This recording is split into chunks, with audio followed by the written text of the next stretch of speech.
원래는 군용 헬리콥터 조종사 몫은 구하려고 만든 기술이었거든요. 근데 이게 지금은 우리 손안에 있는 작은 드론에까지 들어왔습니다. 아니, 대체 어떻게 이런 일이 가능했을까요? 오늘 그 흥미진진한 기술의 여정, 저랑 같이 한번 따라가 보시죠. 자, 여러분, 한번 상상해 보세요. 짙은 안개가 낀 상황에서 헬리콥터가 아주 낮게 날고 있어요. 이럴 때 조종사한테 가장 무서운 거, 가장 큰 위협은 과연 뭘까요? 정답은 바로 보이지 않는 것들입니다. 네, 갑자기 눈앞에 불쑥 나타나는 산이나 언덕, 아니면 진짜 가느다란 전신주 같은 것들 말이에요. 바로 이 보이지 않는 위협, 이게 오늘 이야기의 핵심입니다. 아니, 그럼 대체 얼마나 위험했길래 이런 기술까지 만들어야 했을까요? 자, 이 기술이 탄생할 수밖에 없었던 그 배경부터 한번 자세히 들여다보겠습니다. 헬리콥터는 임무 자체가 좀 특수하잖아요. 밤이든 안개가 짙게 끼든 무조건 지면에 가깝게 날아야 할 때가 많단 말이죠. 근데 이럴 때 레이더에도 잘 안 잡히는 산이나 언덕, 송전탑 같은 장애물들은요, 진짜 말 그대로 보이지 않는 암살자나 다름없습니다. 바로 이런 정말 절체절명의 순간에 조종사를 지키기 위해 기술 하나가 탄생합니다. 뭐랄까요? 기술로 만든 수호천사라고는 할까요? 그 이름이 바로 HTAWS. 우리말로는 헬리콥터 지형 인식 및 경보 시스템인데요. 이름이 좀 길죠? 쉽게 말해서 헬리콥터가 땅이나 장애물에 부딪히기 전에 위험해! 하고 미리 알려주는 아주 주요한 안전장치라고 보시면 됩니다. 자, 그럼 이게 어떻게 작동하는 걸까요? 원리는 아주 간단해요. 딱 3단계입니다. 첫째, GPS로 지금 헬리콥터가 어디에 있는지, 고도랑 속도는 어떤지 정확하게 파악하고요. 둘째, 이 정보를 시스템 안에 들어있는 3D 지도랑 비교를 하는 거죠. 이대로 가면 부딪히겠는데? 하고 경로를 예측하는 거예요. 그리고 마지막으로 위험하다 싶으면 바로 조종사한테 경고를 보내주는 겁니다. 예를 들면 이런 식이에요. 조종석에서 주의, 지형, 아니면 경고, 장애물 같은 아주 명확한 음성 경고가 울리는 거죠. 덕분에 조종사는 눈으로는 아직 보이지도 않는 위험에 미리 대비할 수 있는 정말 결정적인 시간을 벌게 되는 겁니다. 근데 여기서 이런 궁금증이 생길 수 있어요. 그냥 일반 비행기에 쓰는 시스템을 가져다 쓰면 안 되나? 하고요. 왜 굳이 헬리콥터만을 위한 이런 특별한 시스템이 필요했을까요?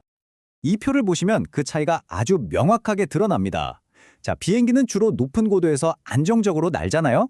근데 헬리콥터는 낮게, 그리고 아주 빠르게, 심지어 갑자기 휙휙 움직이기도 하죠? 만약에 일반 비행기 시스템을 헬리콥터에 그대로 달았다? 아마 비행 내내 경고음만 시끄럽게 울렸을 거예요. HTALS는 바로 이런 헬리콥터만의 까다로운 비행 특성을 전부 고려해서 심지어 가느다란 송전선 같은 아주 세세한 데이터까지 다 넣고 쓸데없는 경고는 알아서 걸러주도록 아주 똑똑하게 설계된 시스템인 거죠. 자, 이제부터 이야기의 흐름이 확 바뀝니다.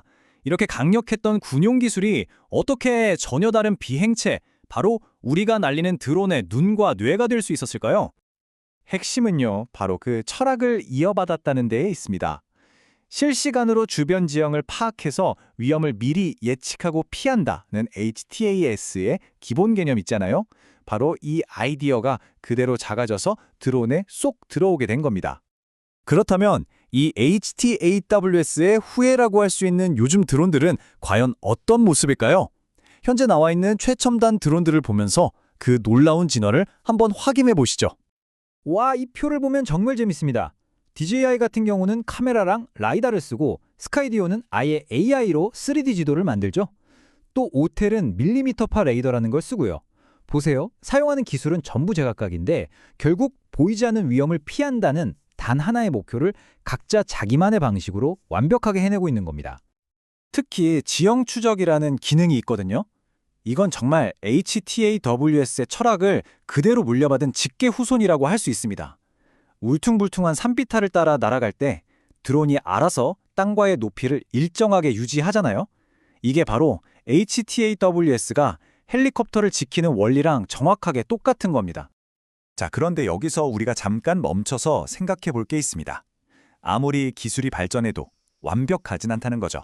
바로 기술의 한계, 그리고 그 기술을 다루는 사람의 역할에 대한 이야기입니다. 아무리 똑똑한 드론이라도 완벽할 수는 없어요.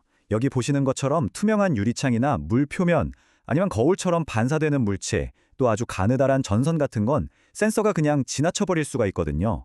결국 어떤 시스템도 100% 안전을 보장해주지는 못한다는 뜻입니다.